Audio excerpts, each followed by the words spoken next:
예, 코리아 국제통합포럼이라는 단체에서 이사장 맡고 있는 류경환입니다.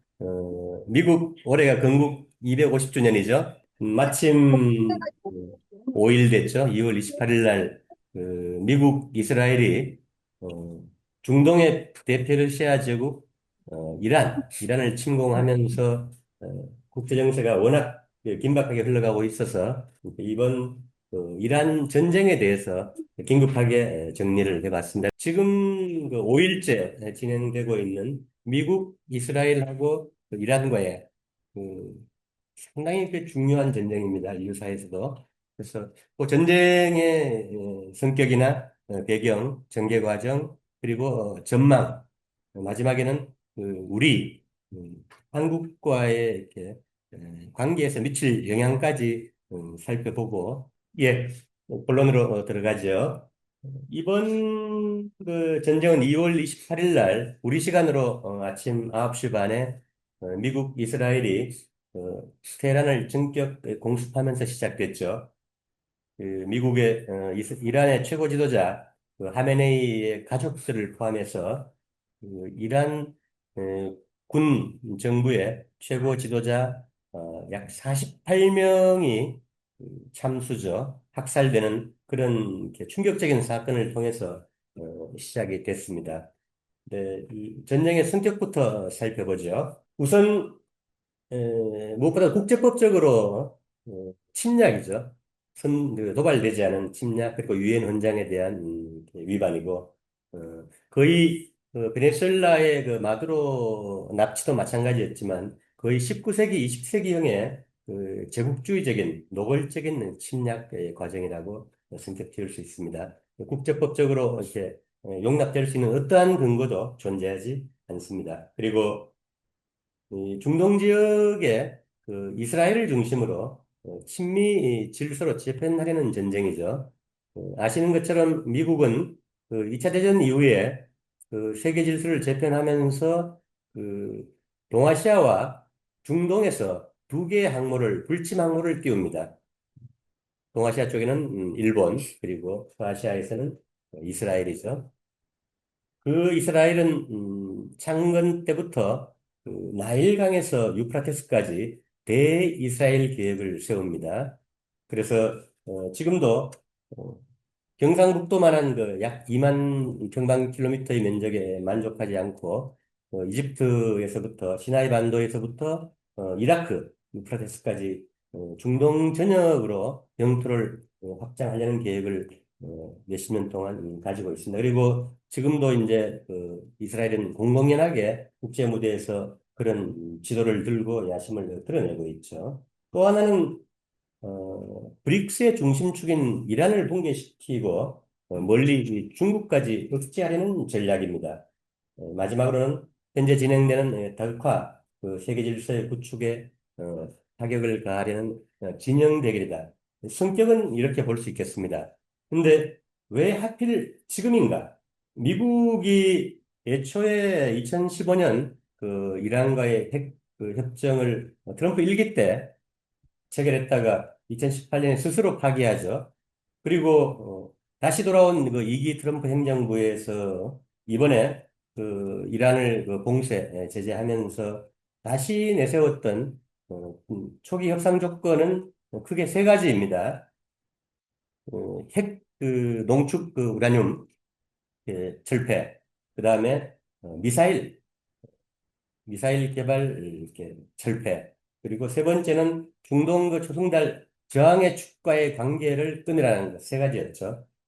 근데 그 두 번째 그 미사일 개발하고 세 번째 그 중동 저항의 축에 대한 지원 관계 철폐는 이게 국제법 아무런 게 말이 안 되는 엉터리니까 차치하고 첫 번째 핵 개발 핵그 우리는 농축 부분만 보더라도 여러 가지로 억지 논리죠. 우선 이란은 요번에 암살된 그 하메네이의 그 이슬람 칙령, 파투아라고 하죠. 파투아로 이 30년 넘게 그 무슬림 그 원칙으로 그 대량 살상 무기, 핵의 개발 생산 보유를 하지 않는다라는 이미 측면을 가지고 있습니다. 하메네이는 상당히 그 온건한 그 페르시아 제국의 어른 정도로 상황이었는데, 근데 이제 이번에 하메네이가 암살되면서 오늘 그 새로운 후계자가 들어왔죠. 그 하메네이 차남인 새로운 후계자가 어, 취임을 했습니다. 그런데 이 핵개발 문제에서는 그동안 그 이란이 지역에서 그 2015년 그 핵합의의 일부를 준수하면서 지금까지도 그 IAEA 국제원자력기구의 사찰을 받아왔었고 또 핵농축을 이번에 이제 60%에서 그 미국과의 핵협상 중에 민간 수준의 20% 이하로 이렇게 다운시키겠다는 협상을 진행을 했었습니다. 그리고 기존에 그 농축되어 있는 이렇게 고농축 우라늄도 국외로 반출을 하겠다. 그리고 국제원자력기구의 사찰을 정상적으로 계속 받겠다라는 엄청난 양보를 미국에 했음에도 불구하고 미국이 이스라엘이 갑작스럽게 침공을 해버린 거죠.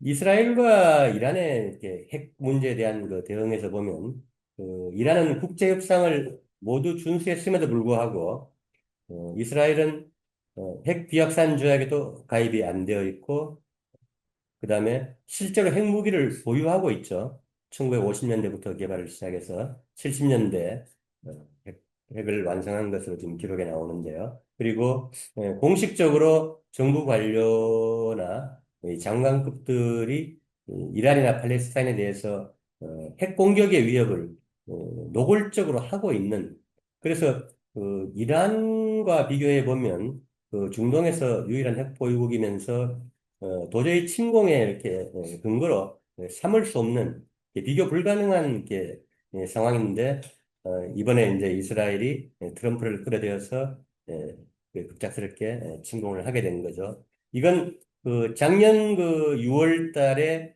소위 그 12일 전쟁하고도 흡사한 상황입니다. 당시에도 3, 4차례의 그 미국과 이란의 비공식, 간접적인 그 핵협상이 진행 중인 상태에서 미국이 계속 공격을 했었고 이번에도 마찬가지이죠. 그래서 이제 이번에 미국은 어떤 국제 협상에서도 앞으로 신뢰를 가질 수 없는 기존의 정치 군사적으로 이렇게 도덕적으로 신뢰를 상실한 그런 제국인데 이번에 국제적인 어떠한 합의에서도 앞으로 신뢰를 담보할 수 없는 그런 이제 제국의 나라로 떨어져 버린 거죠. 이건 이제 조선이나 중국, 러시아 등그 지켜보는 다른 수많은 나라들에도 앞으로의 국제 협상에서 미국과의 관계 설정에 계속 이렇게 문제가 될 것으로 보입니다. 어쨌든 미국은 연초에 그 베네수엘라의 마두로를 납치하고 지금 여러 가지 복잡한 그 베네수엘라에 대한 어떤 지배 절차를 이렇게 밟아가고 있는데 여기는 물론 여러 가지 논점이 있습니다만 오늘 주제가 아니기 때문에 넘어가고요. 어, 베네수엘라를 이어서 이제 그 중국을 견제할 수 있는 가장 이렇게 핵심적인 다음 목표로 지금 어, 이란을 지목을 했고 몇 달 동안 이란 주위에 2003년 이라크 전쟁 이후에 23년 만에 어, 이란 주위에 최대 규모의 무력을 집결해서 봉쇄를 하고 제재를 강화하고 위협을 하면서 핵 협상을 진행을 하다가 전격 침공을 한 상태입니다.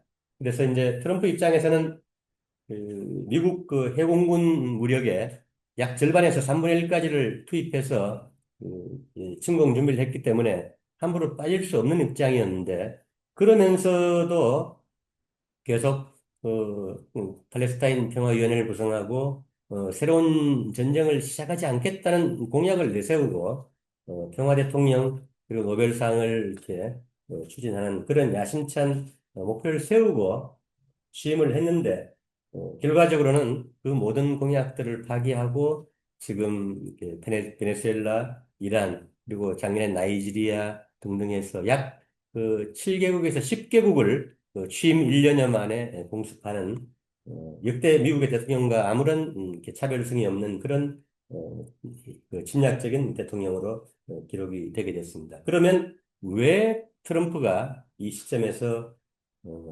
이란을 이렇게 침공하게 됐냐 하는 건 여러 가지 이제 분석들이 있습니다. 그동안 트럼프는 그 국내에서 관세 전쟁 그리고 이제 이번에 법원 판결처럼 거기에 따른 그 국내적인 그 사법 논란 그리고 앱스타인 파일 여러 치부죠. 이건 뒤에 좀 살펴보겠습니다만 그리고 이민국의 그 이민자에 대한 이렇게 난폭한 처우 그다음에 경제적인 불평등과 국채 국내 부채 39조 원에 육박하는 여러 가지 이렇게 문제점 그리고 다가오는 11월 중간선거 같은 복합적인 그 요인들 속에서 지지도가 이제 20%대로 떨어지면서 그 뭔가 정치적인 그 승리를 주장할 수 있는 그 베네수엘라 같은 이벤트성의 어떤 그 작품들이 필요했다. 그런 과정에 아까 말씀드린 앱스타인 파일 같은 어떤 이렇게 이스라엘의 공작의 포괄 게임 그런 이렇게 압박 속에서 몇 달을 버티다가 어쩔 수 없이 전체적으로 이렇게 전격적으로 이란을 침공하게 된 것으로 지금 평가가 되고 있습니다. 그래서 그 타코라고 하죠.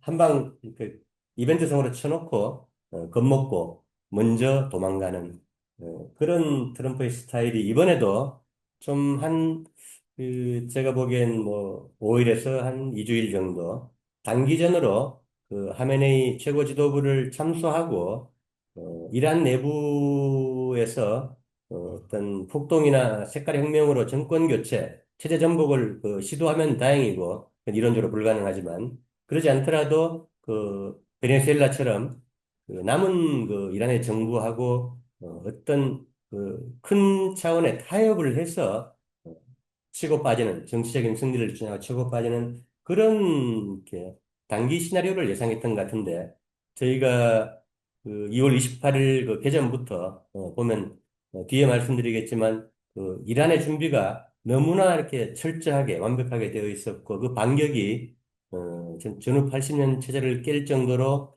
우리가 상상할 수 없는 수준의 어떤 혁명적인 반격이 이루어지고 있습니다. 그건 뒤에 더 살펴보도록 하겠습니다. 트럼프가 물론 몇 주나 몇 달 전부터 침공은 예정되어 있었다는 보도도 나오고 있습니다만 이번에 이제 공격했던 여러 이유는 앞에 크게 말씀을 드렸는데 그 중에 하나가 이 앱스타인 파일입니다.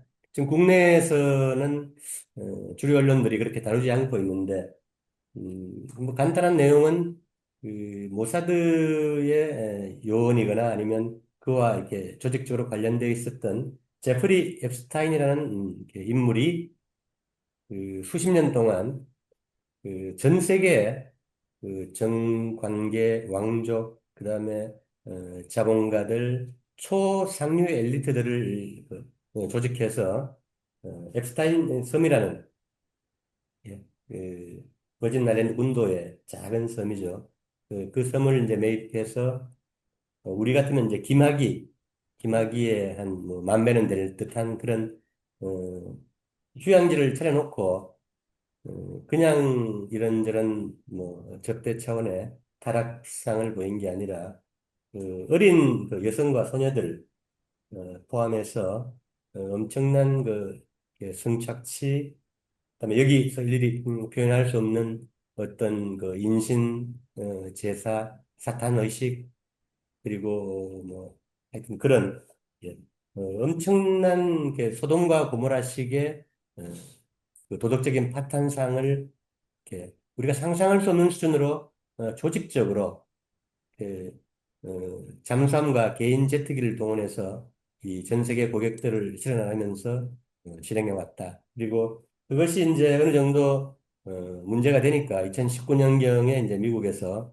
구속을 시켰는데 감옥에서 이 사람은 이제 자살을 당하죠. 두 번의 자살 시도 끝에 자살을 당하는데 이게 피해 규모나 내용들이 너무 엽기적이고, 이게, 한데 이제 이 본질을 말씀드리면, 이건 이제 미국이나 영국, 그다음에 이렇게 모사드, 이스라엘까지 이렇게 어, 연결된 그 상류 서방 엘리트 전체층의 어떤 이 도덕적인 부패상들을 보여주는 것이고 그렇게 그 정치 네트워크 전체가 지금 그 서방 오랜 그 문명의 부패상들을 상징적으로 보여주는 사건으로 지금 되고 있습니다. 약 350만 건에 달하는 이 자료, 사진 자료와 영상들, 그다음에 법정 자료, 이 모든 이메일, 이 모든 것들이 지금 드러났는데 그 중에 공개된 것은 아주 빙산의 일각이고 거기에 젊은 시절의 트럼프까지 포함이 되어 있습니다. 그래서 어떤 측면에서 보면 그 트럼프는 어, 조금 이렇게 긍정적인 측면에서 보면 글로벌리스트, 네오콘들하고 싸우면서 아메리카 퍼스트로 마가로 가려고 하는 측면이 있었는데 이렇게 전체 앱스타인 파일에 젊은 날의 치부들이 기록되어서 그걸 이제 네타냐후 이스라엘 정부국이 잡고 흔들면서 협박을 오랫동안 해왔고 그게 이번에 이스라엘 침공에 갑작스럽게 선회하게 된 그런 그 요인 중에 하나라고 이렇게 말씀드릴 수도 있겠습니다. 앱스타인 파일 부분은 별도로 오랫동안 얘기해야 될 부분이 있는데 오늘 주제가 아니기 때문에 넘어가겠습니다. 그래서 미국이 어쨌든 이스라엘에 이끌려서 참전을 하게 되는데 아까 말씀드린 것처럼 트럼프는 끌려 들어온 전쟁이지만 이란과 전략적으로 이렇게 어떻게 크게 매듭을 짓고 이후에 해결할 수 있는 청사진이 별로 없이 그러니까 전략적인 목표가 없이 끌려 들어온 측면이 강하고요. 반면에 그래서 이제 단기전으로 치고 빠지려고 했던 측면이 강한데 이러한 측면에서는 작년에 6월 달에 12일 전쟁, 6월 12일부터 24일까지 그 11일 이스라엘이 먼저 침공하면서 한참 붙었는데 이스라엘이 막상 붙어 보니까 이란이 너무 세니까 미사일 전력이 미국에 급하게 요청을 해서 지금 국내 알려진 전말하고는 좀 다르죠.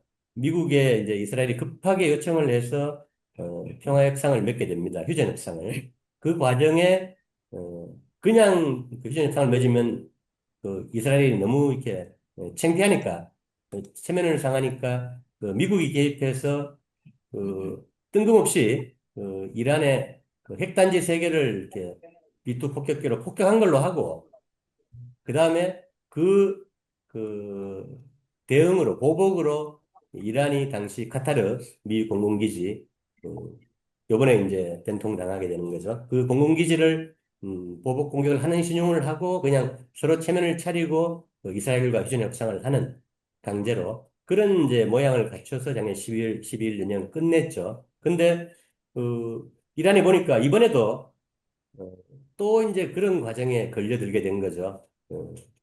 1월 1월 달에 8, 9일 날 CIA하고 모사드가 무장 테러리스트를 조직해서 집어넣고 폭동을 색깔이 있는 비슷한 거죠. 체제 전복을 위한.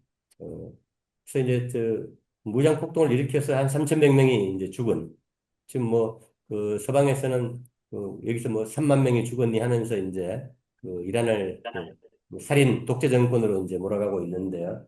실상은 미국과 이스라엘이 꾸민 이렇게 무장 폭동이었죠. 그게 이제 결국 실패했는데 이 사건 이후에 이제 이번에 전격적으로 미국, 이스라엘이 다시 이제 본격적으로 침입하면서 다시 이제 큰 전쟁이 이제 본격적으로 시작이 된 거죠.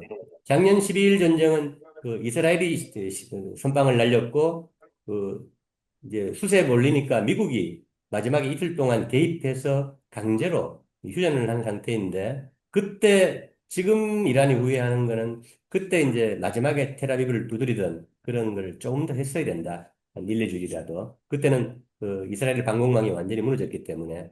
근데 그때 타협을 해줬기 때문에 지금 다시 미국 이스라엘이 방공망을 보충하고 공격 무기를 충전을 해서 1월 달에 색깔혁명을 시도했다가 실패하고 이번에 2월 28일 다시 본격적인 전쟁을 건 거죠. 근데 이번에는 미국과 이스라엘이 동시에 타격을 시작합니다. 그러니까 둘 다 이제 전쟁 침공의 공범이 되는 거죠. 네, 상황이 있습니다. 근데 이제 이란 입장에서는 그렇게 당해왔기 때문에 이번에는 이란, 이스라엘, 미국이 어떤 제한적인 목표를 가지고 단기적인 시비를, 싸움을 걸어오든 이번에는 그렇게 못 끝낸다.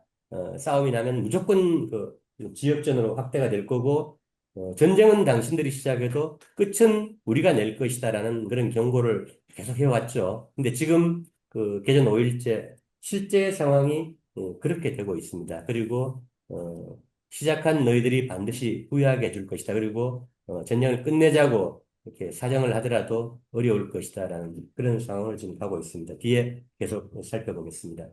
애초에 미국, 이스라엘 구상했던 이번 침공은 어쨌든 중동에서 인구 9천만의 초강대국 그리고 브릭스의 핵심 국가이면서 문턱이죠. 중러가 있고. 근데 문턱에 있는 그리고 유라시아의 길목에 있고 중국 일대일로의 교차점이고 러시아에서 내려오는 북남 국제운송회랑의 또 교차점이고 그리고 세계 2위 가스 그리고 세계 3위 석유의 매장량을 가진 자원부국이고 중국과 밀접한 관계를 맺고 있고 또 지금 이제 달러 패권을 무너뜨리기 위해서 중국, 러시아, 인도 등과 함께 달러가 아닌 로컬 현지 화폐로 거래를 하면서 거의 90% 이상 지금 이제 올라갔죠. 현지 화폐 거래가. 그래서 달러 패권을 사실상 폐기하고 있는 그리고 브릭스페이로 가고 있는 전 단계를 밟고 있고 또 군사적으로 전략적인 파트너십으로 20년, 30년씩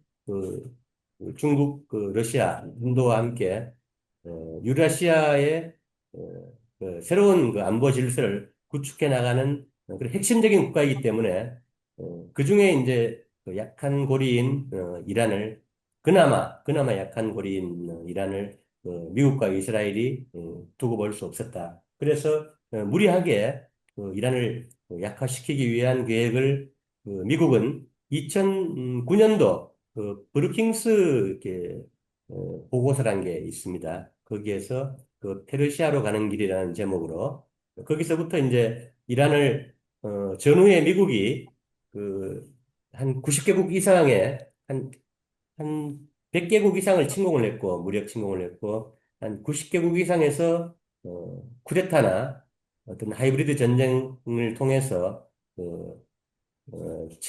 정권 전복을 이렇게 시도해 왔는데 그런 온갖 실력들, 정보 자산들을 다 동원해서 어, 이번에 이란을 체제 전복을 시키기 위한 공작을 다시 시작한 거죠. 그 전례로 1953년도 이 이란의 모사데크 정권을 전복시키고 CIA가 47년에 창설돼서 가장 최초로 해외에서 성공한 쿠데타죠. 그래서 당시 석유 국유화를 추진하던 이란의 모사데크 정부를 전복시키고 팔레비 왕조를 내세워서 철권 통치를 하다가 16년, 26년인가, 예. 그러다가 1979년도에 호메이니의 이란 이슬람 혁명으로 쫓겨나가면서 이제 이란의 자주적인 정부가 성립을 하게 되죠.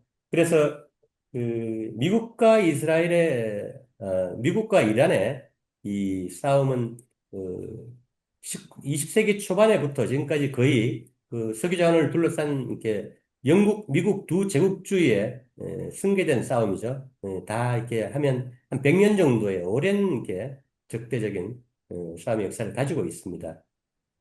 그리고 이제 79년도 이란 혁명 이후에도 미국은 그 혁명들이 중동의 친미 왕정들의 도미노로 확산되는 걸 막기 위해서 80년에 이라크의 사담 후세인을 이게 구슬러서 8년, 8년 전쟁을 통해서 후세인과 신생 이란 혁명공화국을 동시에 약화시키는 그런 전략을 추구했었죠. 다행히 이란은 거기에서 8년 전쟁 끝에 간신히 벗어나게 됩니다.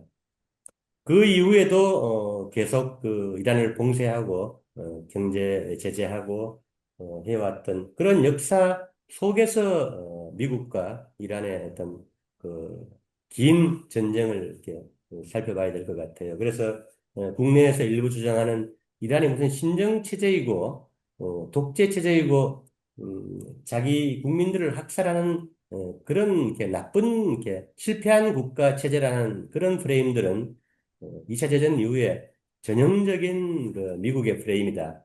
반미 자주정부를 이렇게 파괴하기 위한 그런 프레임 전쟁이다. 이념 전쟁이고 인지 전쟁이다. 그런 것들을 분명히 할 필요가 있을 것 같습니다.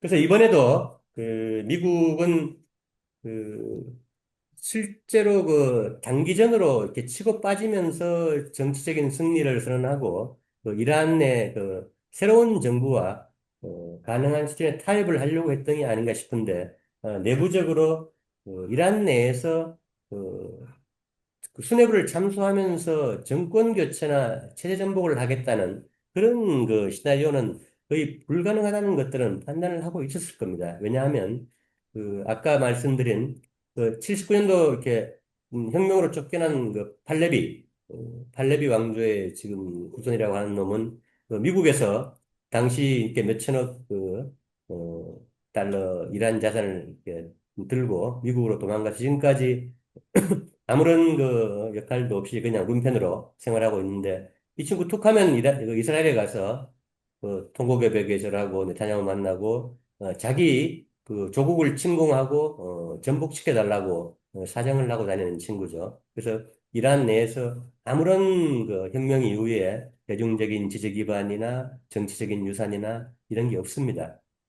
마치 베네수엘라에서 야당의 옛날에 임시 대통령 미국이 내세운 후안 과이도나 요번에 자기가 대통령 당선됐다고 주장하다가 쫓겨난 곤잘레스나 노벨 평화상 미국이 안겨준 그런 친구들처럼 해외에서 미국이나 이스라엘이 베네수엘라를 침공해 달라고 이렇게 청원하고 다니는 그런 매국노들이 실제로 이란의 팔레비도 마찬가지죠. 그런 친구들을 대안으로 내세워서 이란의 민주주의나 어떤 자유를 이렇게 추구하겠다라고 대안으로 내세우면서 이란 내에서 색깔혁명을 추구하는 것 자체가 불가능하다는 것은 미국이나 이스라엘도 더 잘 알고 있겠죠. 그럼에도 불구하고 대안이 없기 때문에 이란 내부가 워낙 군부나 그다음에 이란의 전체 9천만 인민들이 상당한 수준으로 단결돼 있기 때문에 이런 부분들이 이제 이란의 체제 통합이 이루어지고 있는 겁니다. 이번에도 하메네이가 첫날 암살됐지만 그 이란은 그 상황들을 다 예상을 하고 사중의 승계 체제를 이렇게 준비해 놨다고 해요. 그러니까 1 지도자가 없어지면 2안으로 그다음에 3차, 4차 후보자까지 해놓고 군부 지휘 통제 체계도 복수의 다층 체계를 정해서 이 대안 체계들을 해서 이번에 이제 공격을 받고 30분 만에 반격을 시작할 수 있는 이런 상당히 효율적인 시스템을 구축해 놓은 것으로 보입니다. 그리고 좀 안타깝지만 하메네이는 오래전부터 어, 순교를 이렇게 각오하고 집무실에서 공작 노출된 집무실에서 이렇게 보안팀들이 경호팀들이 테헤란을 벗어나거나 아니면 지하 벙커로 좀 옮겨서 어, 일을 하시라라고 오래전부터 제안을 해도 이란 국민 9천만 전체가 그렇게 대피할 시설이 준비가 안 되면 나 혼자 피하지 않겠다라고 했고 그래서 이번에 결국은 집무실에서 국방장관 그다음에 이란 혁명수비대 사령관 합참총장 등등 최고위직 48명과 함께 제네바 3차 핵협상까지 갔던 미국에 대한 엄청난 양보안 그 양보안을 가지고 토의하기 위해서 그 아침 9시 반에 회의를 하다가 결국은 그 어, 기습 공격을 받고 다들 순교한 거죠. 그 자리에는 그 하메네이의 어, 딸, 며느리, 그 사위, 그리고 14개월 된 어, 손녀까지